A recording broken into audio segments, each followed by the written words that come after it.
On this episode, we're going to talk about gas mileage. However, part of gas mileage is driving style, and I think to fully understand how I learned my driving style, we have to go back in time.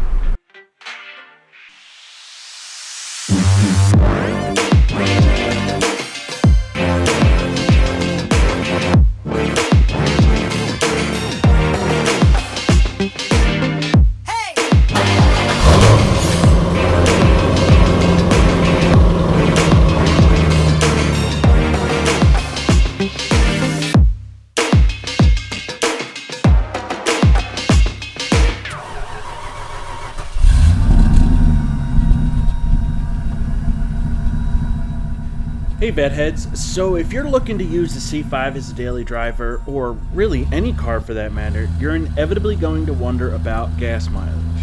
And we'll definitely talk about that. But just to list values and numbers would offer a rather incomplete picture. And while the manufacturing of a vehicle can have a lot to do with gas mileage, driving style can also play a major role in gas mileage. So today, I've brought us a special ride. Now, by now, you've no doubt noticed that this certainly is no Corvette.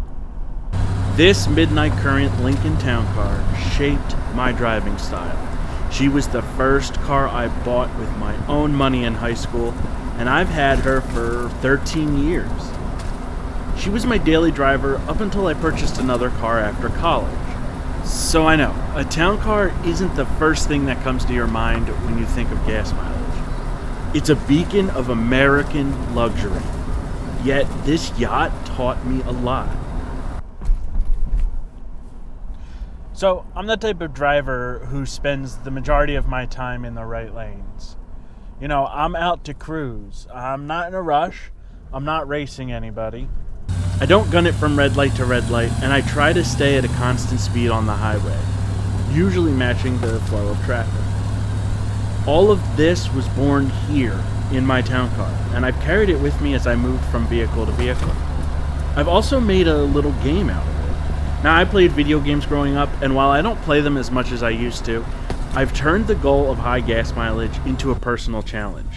The town car's instant gas mileage gauge was always my preferred selection on screen, and it helped me to understand positioning my foot on the pedal. I would use it to help me attempt to beat my top score.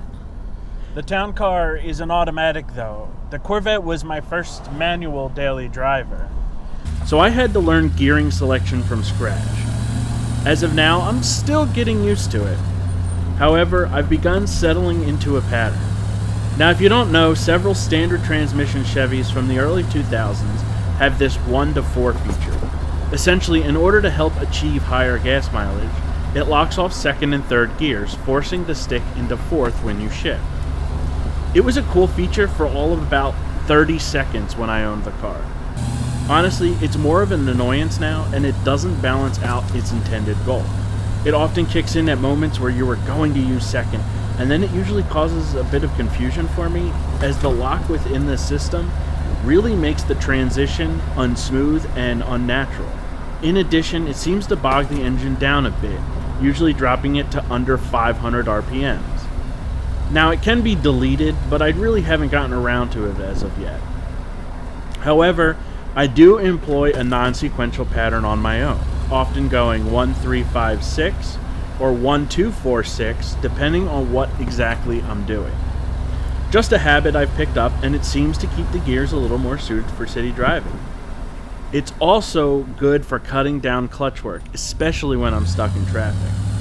So now that we covered the driving habits, let's talk about my numbers. FuelEconomy.gov offers an estimate of 17 in the city, 26 on the highway, for a combined average of 20. If you own a Corvette and have the original window sticker, these numbers may differ, as sometime between the manufacture of the C5 and today, the EPA has recalculated all the vehicles using new standards. As such, they've been revised down.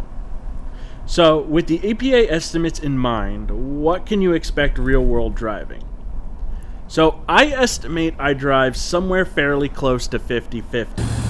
I was tempted to say that because I take I-95 to work, it's mostly highway, but truth be told, I spend a fair amount of time in traffic. And the majority of my driving outside of to and from work is city driving. So if we check my Fuelio app, I am averaging around 20.6 miles per gallon. That's not terrible for a V8. My worst fuel economy was 18.3, and my best was 30.5. Now I'll say this, part of owning a Corvette is wanting to let all 350 horses run free.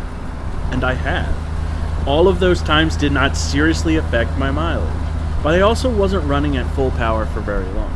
So again, if you're going to race every car and every truck at every single red light, you're going to find yourself with horrendous gas mileage. Driving habits will help to dictate your gas mileage one way or the other. So I want to add a little something here, because I think it's important. If I were to do strictly city driving, I'm not sure that I could achieve 17 miles to the gallon. So I think I would actually do worse than the EPA estimates. However, I'll close with this little diddly. While I cannot find the original miles per gallon for the C5 Corvette, I seem to remember the EPA estimates called for 30 on the highway. I've already beaten that on a trip down to National Harbor, and I believe I can do better. My highest in my NKZ was 26.9, and that was a trip out to Kentucky. I never came close to beating the EPA estimate before or after that, even on trips to DC. As such, I believe the Corvette, if driven easily and on the right roads, can achieve into the low 30s. I really want to prove my hypothesis. Anyway, if you all have any questions, please ask. I'll be glad to answer them. Gas mileage is definitely not something you think of when it comes to a Corvette, because you're usually having way too much fun driving it. It truly is a great car, and honestly, it shows how sensible it is as a daily driver. I talked about the 1-4 feature in the transmission. What is your least favorite part of owning a C5? Leave a comment below. Then hit the like and subscribe button. Thanks for watching, Vetheads.